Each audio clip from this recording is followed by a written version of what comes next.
Putik. Kung sino man yung naglagay ng electric pan dito sa kalsada na mukha, sana kunin ka na ni Lord. Hype na yung muntik na ako kunin ni Lord eh. May electric pan sa kalsada. Ayan mga paro, tignan nyo mga paro.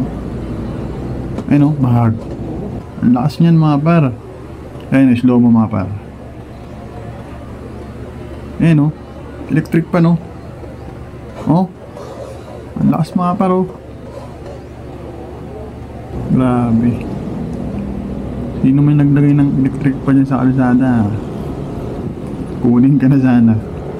Kunin ka na ni Lord. Tamuntik na akong masimplang dyan mga par. Tabi muna natin, double check muna natin. Baka may na-damage eh. Loko yun, ba't nagkaroon ng electric pan doon sa kalsada? Ay naka. Buti na lang matigas yung hawak ko sa manubela. Kung hindi, malamang sa malamang sub-sub, gas-gas, gas-gas na ang balat, gas-gas pa ang motor. Kaya putik kung sino naglagay ng electric pan dyan ha. Wala kayong magawa sa buhay nyo ha. Makaka-aksidente pa kayo eh.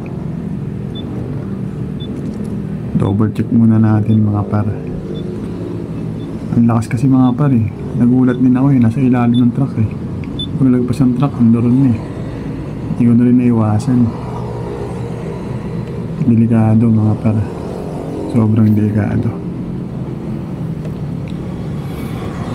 Hindi talaga natin may iwasan.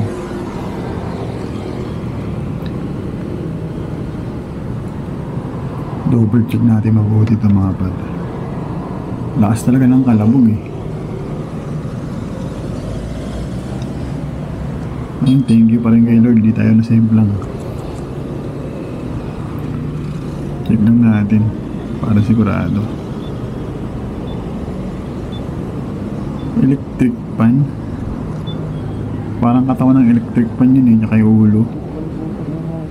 Yung wall pan ata yun.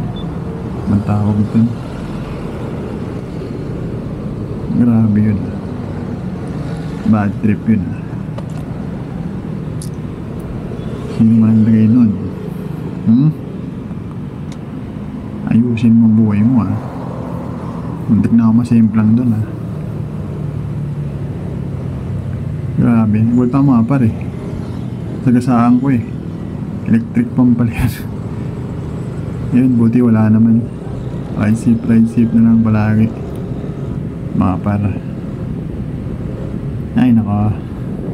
Buhay nga naman.